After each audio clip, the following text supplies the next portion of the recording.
welcome to Digital Communication course.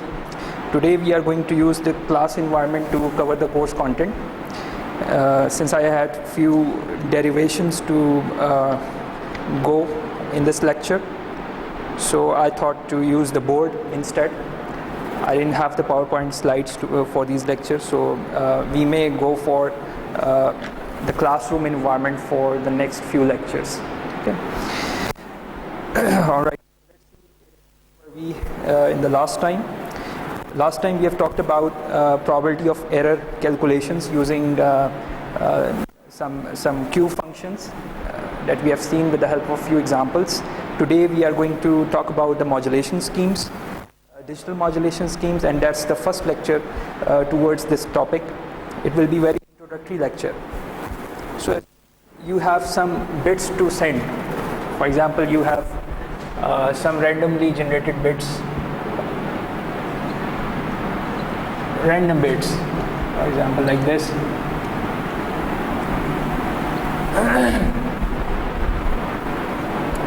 You would like to send it from one place to the other, and assume you decide to go for amplitude modulation.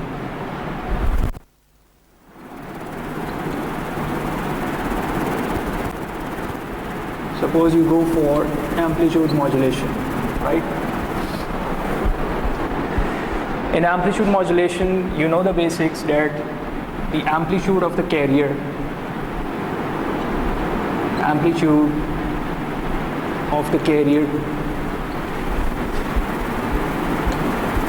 has to directly vary with respect to right?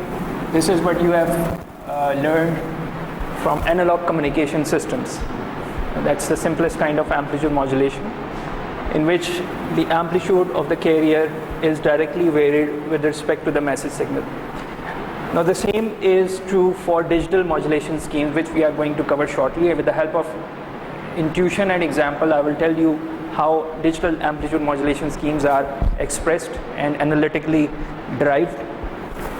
So suppose you have some bits to send, and you go for the scenario in which you have, let's say, m equivalent to 4 symbols to be sent, to be constructed.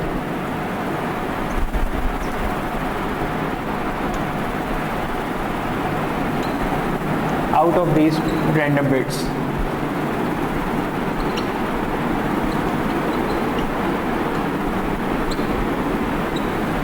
That is, instead of directly sending the bits, you would like to first construct 4 symbols out of them, and then you would be sending each symbol at one time from the transmitter end, right? So if you pair the bits, because for 4 possible symbols you need at least 2 bits per symbol. So if you pair them and construct a table like this,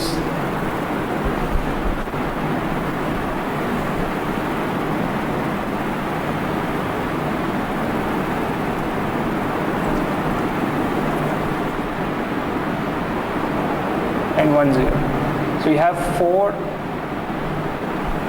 possible unique symbols that can be constructed out of the 2-bit pair. Okay? Each pair representing a unique symbol. Let's say this is symbol 1, this you call symbol 2, this you call symbol 3, and this you call symbol 4, represented in terms of the bits. This numbering, you may call it small index m, which we will use later in this analytical expression of amplitude modulation. And these are the bits possibilities, all possibilities that you can have with 4 symbols, right? So if I ask you to convert this bit stream into symbols, you may write it down as 1 0 stands for symbol 4, you may write it down as S4, and then 0 1 stands for S3, and then 0 1 again again you are going to send S3 instead of 0, 1, right? Then 0, 1, for 0, 1 again you have S3. For 1, 0 you are going to send symbol class S2, and finally for 0, 1 again you are going to send symbol class S3, right?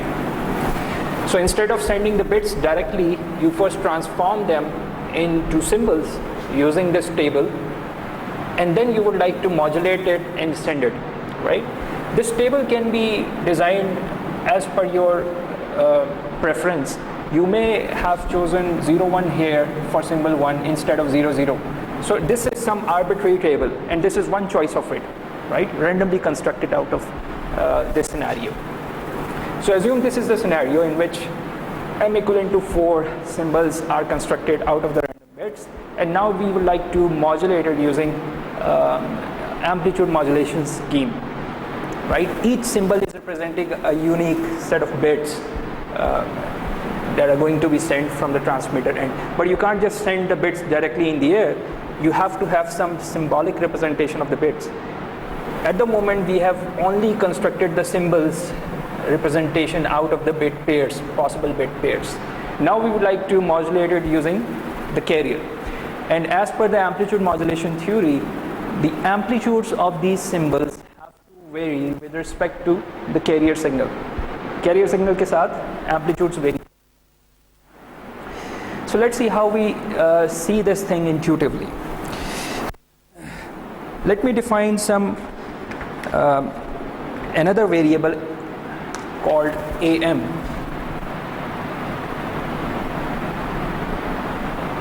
Another variable called AM, which is nothing but 2m minus 1 minus capital M.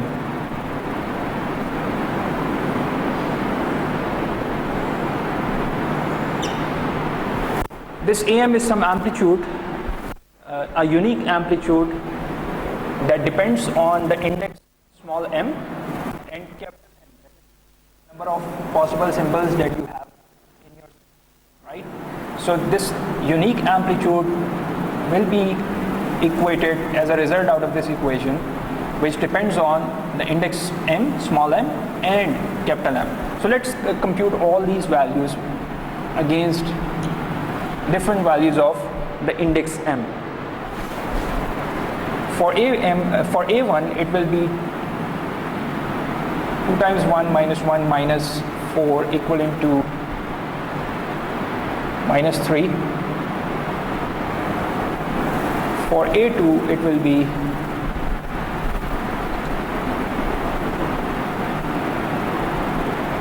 minus 2. For A3, it will be, sorry, that's minus 1.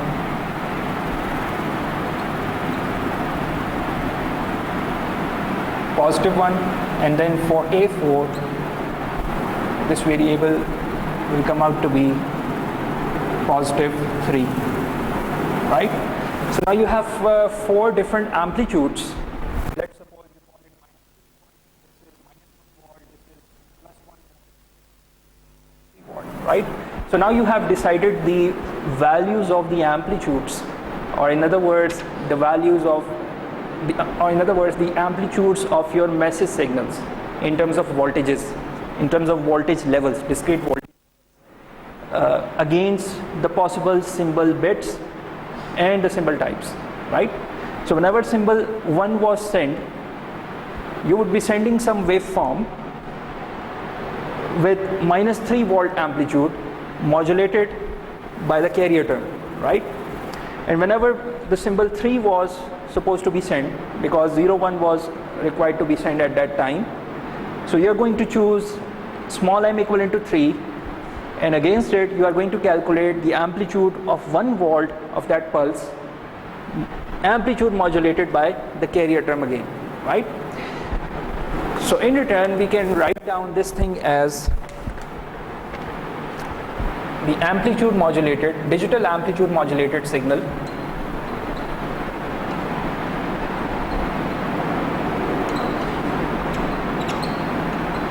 will be nothing but AM being proportionally varied with the carrier. In other words, the carrier's amplitude is being proportionally varied with respect to this amplitude value, the voltage values. The carrier's amplitude contains the information, right? So if the carrier amplitude is high, suppose 3 volt, that means you have sent 1 0 at that particular time. If the carrier amplitude is say plus 1 volt, that means 0 1 was sent, right? So we have packed digital information into the symbols amplitudes, right? And those amplitudes are associated with the carrier term. The carrier's amplitudes are basically going to get varied with those amplitudes that you have just calculated, right? That's how we digitally transmit, right? So this example you won't see in the books or slides or anywhere. It's just intuitively constructed to understand what's going on in digital modulation schemes. Now let's formally see how the analytical equations for amplitude modulation, for phase modulation, and for frequency modulation are derived, and they are there for digital modulation schemes as well, right? So let's formally see those equations.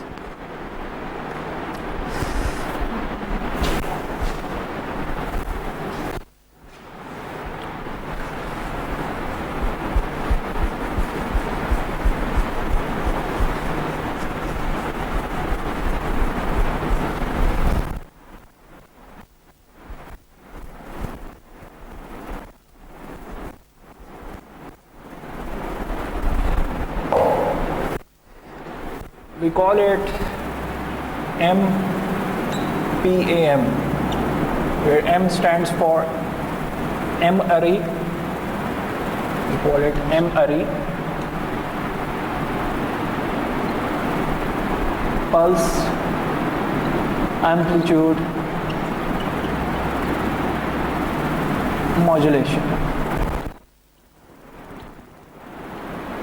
right?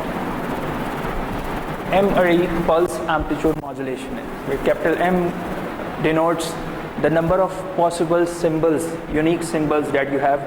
For example, in the last example, we had 4 possible symbols, and the modulation scheme was basically 4 PAM, 4 array PAM, right? So let's define modulated SM of t is the mth modulated amplitude modulated signal, as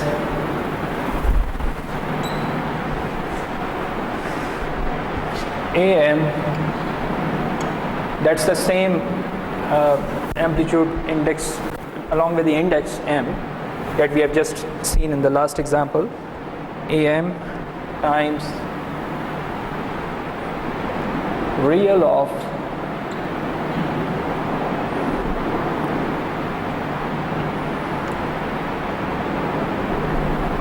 U of t. I'll tell you shortly what is U of t, times the carrier term, which is A e raised to power j omega ct.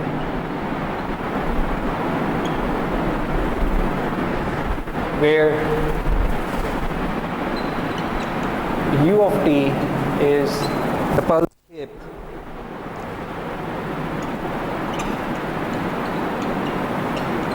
Remember, we chose different values of voltages against this variable AM, right? So the voltages are assigned to certain pulse, right? The pulse having certain voltage AM.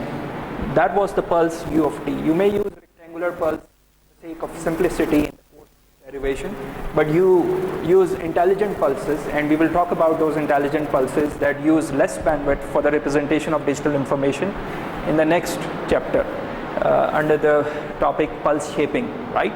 So at the moment we assume U of t is the pulse shape, which is rectangular in nature. For example, you have this rectangular pulse having amplitude AM, right, for some duration Ts. So it's a rectangular pulse.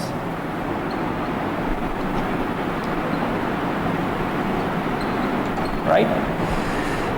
So AM multiplied by rectangular pulse will give you this answer, AM times U of t.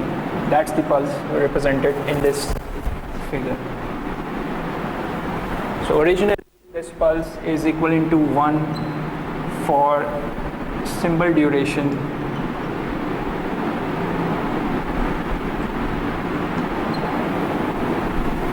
from 0 till Ts, right? U of t is equivalent to 1 for symbol duration 0 till Ts. It's a rectangular shape. The pulse amplitude will depend on the value of AM, right?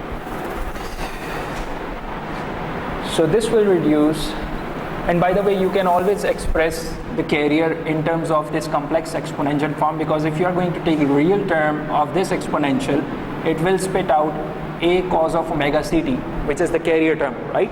But here, for the sake of the derivation, we go for the complex exponential representation, which is most commonly used in several different books under this context. So we are going to stick towards it, and then we will finally remove this real operator and will include only the real terms in the representation of the modulated signal shortly. So we start from this point, right?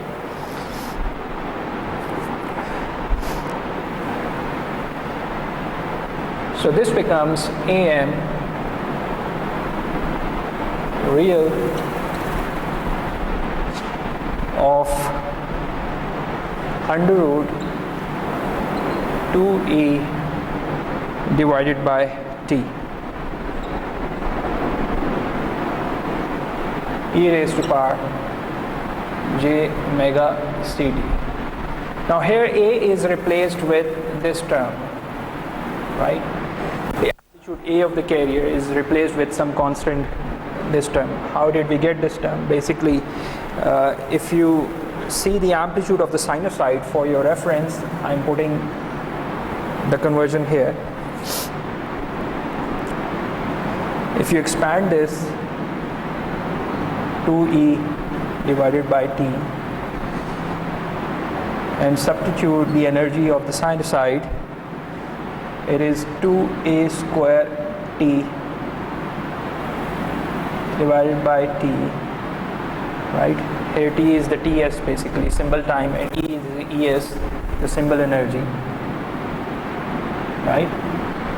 And if you solve it, it turns out to be A, right? So A can be represented in terms of the symbol energy and the symbol time, right, which we have substituted here. And this is very common term in the representation. You will find amplitude modulation expressed in terms of the symbol energy and the symbol time, right?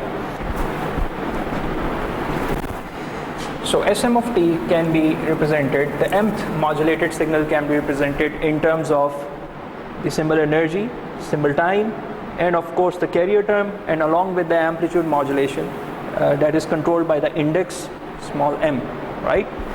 So let's expand it further and remove the real operator. You end up getting Am under root of 2Es divided by Ts cos of omega ct, right?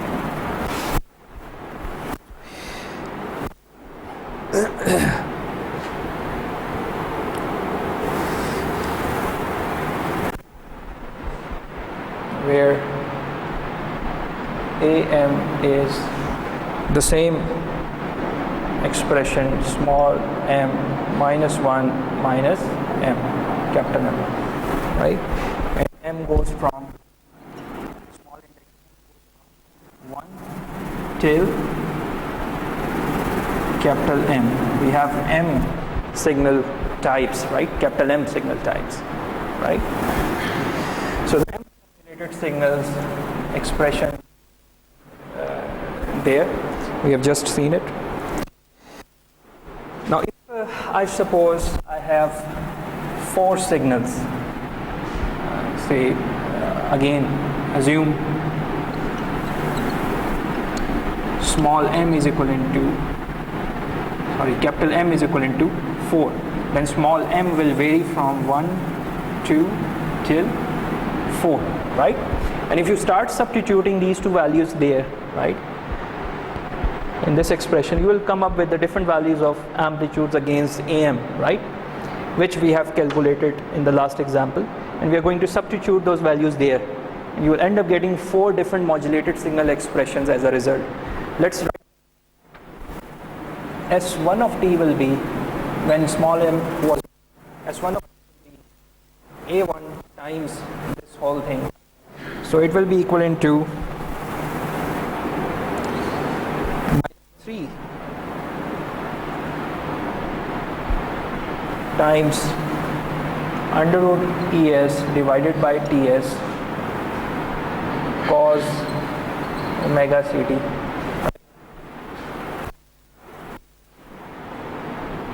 S2 of t will be -1 times under root ES divided by TS cos omega CT. S3 of t will be 1 times under root ES divided by TS. Sorry, I forgot to write 2 here. 2 ES over TS cos of omega CT, and finally S4 of t will be 3 times 2 ES divided by TS cos omega CT, right? So these are the modulated terms. Whenever you are going to send some bit pattern, say 01, you would be sending one of those modulated signal in the air from the transmitter side. The amplitude of the carrier is going to vary with respect to the modulated term, with respect to the message signal.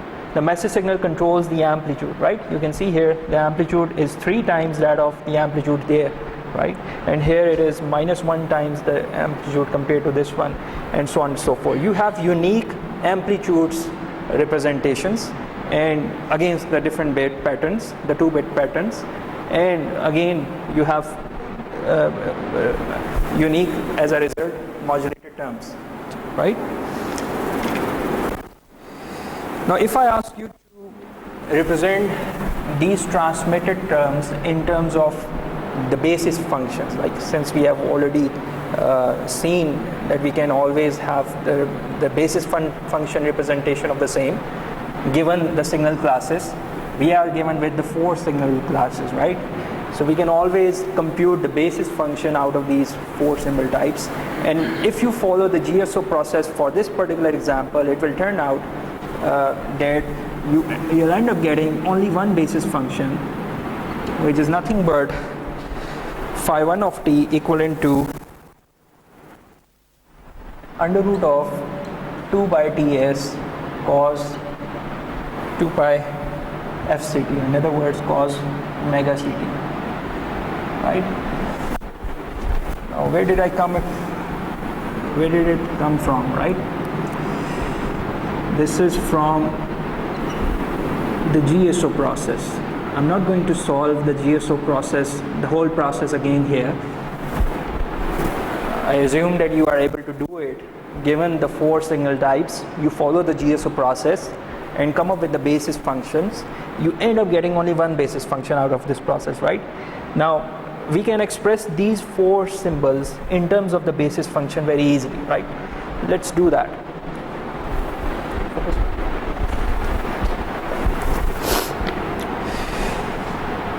The first function S1 of t will be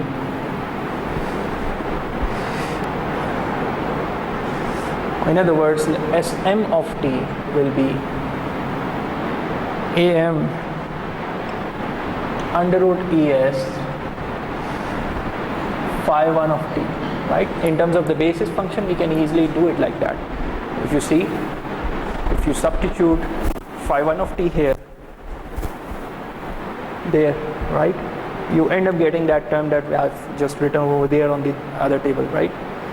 So substitute phi1 of t in this equation there, and you end up getting this generalized expression. Now S1 of t will be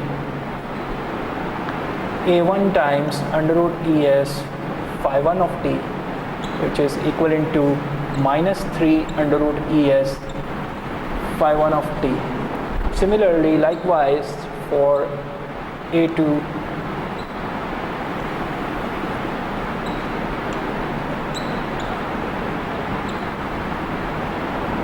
and A3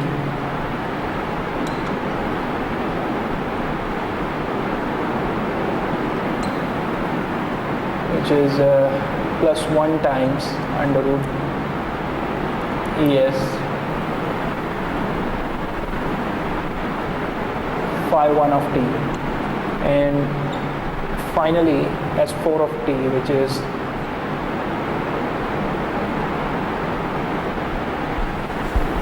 three times under root ES phi 1 of t, right? So now we have represented our 4 transmitted possible signals in terms of the basis functions, and we can easily express them onto the constellation diagram, right? So in constellation diagram we have, say, S1 here, which is minus 3 under root ES, and this axis, by the way, is of the basis function. The only basis function we have, phi 1. Minus 3 times under root ES is expressed here, representing symbol class S1. Minus 1 times under root ES there. Then S3, which is under root ES here. S4, 3 times under root ES, right? So now we have represented our problem onto the constellation diagram, right? Now once we have translated the problem in this form, the error analysis will be very easy, since we have already seen that we can easily come up with a Q function form for the error equations. Out of this step, you can see the area under the overlap of several different likelihood functions. If I draw the likelihood functions over there, they will be represented like this, right? The likelihood functions, the likelihood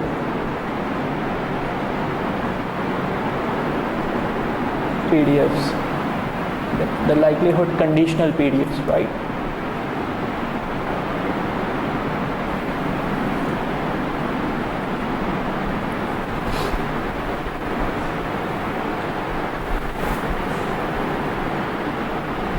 Right, probability of,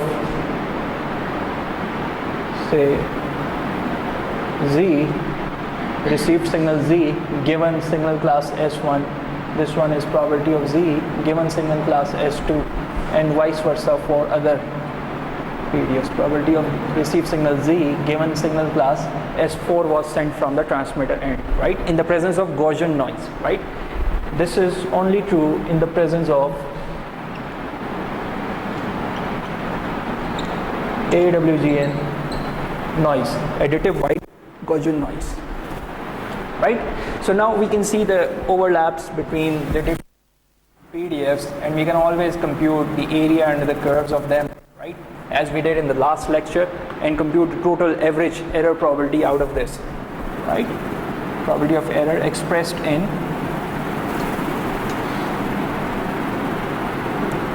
Q function form. Right? So now you can see the amazing thing that we can, whether we modulate or not modulate, we can end up in this form, in which we can express our signals onto the constellation diagram. Here you don't see whether we have modulated the signal or not. Once the signals are expressed on constellation diagram, we can't identify whether the possible signals were modulated ones or not. Right? So that's why we did the error analysis first, because for that it wasn't dependent on the modulation scheme. The error analysis is independent of the modulation scheme, right? Of course it is different for different modulation schemes, but it doesn't depend whether you have modulated the signal or not. It only sees the signals in itself, right?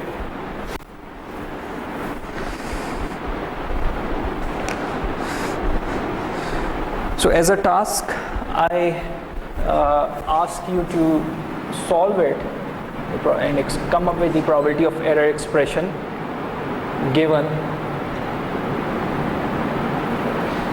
equally likely signals. Means probability of S1 is equivalent to probability of S2 is equivalent to probability of S3, which is equivalent to probability of S4. All of them are 1/4 each. For equally likely scenario, you are going to compute probability of error out of this analysis, right? And whatever the answer you are going to come up with is the total average error probability for 4 array pulse amplitude modulated signals, right? That's the theoretical probability of error for it.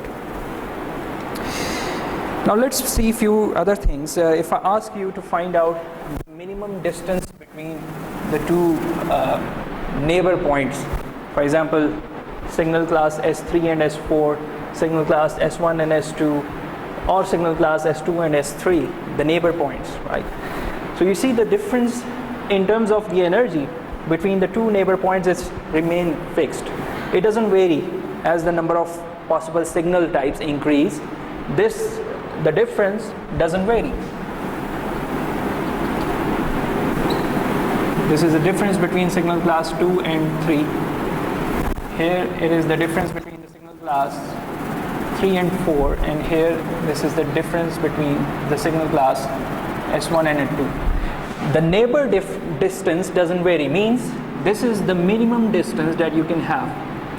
You may call it D minimum, right? D minimum. Distance between, Euclidean distance between S1 and S3 is not D minimum, right? It's something different, some different value.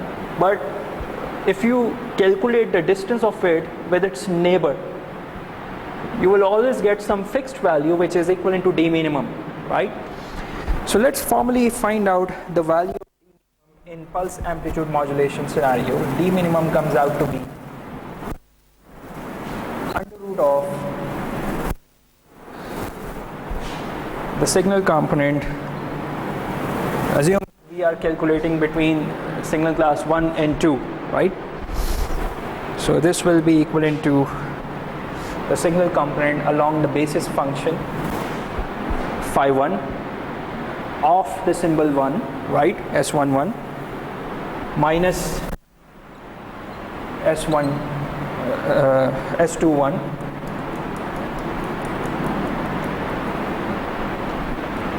The second signal expressed on the basis function 1, that is the projection of the second signal onto the basis function 1, we call it S21, right?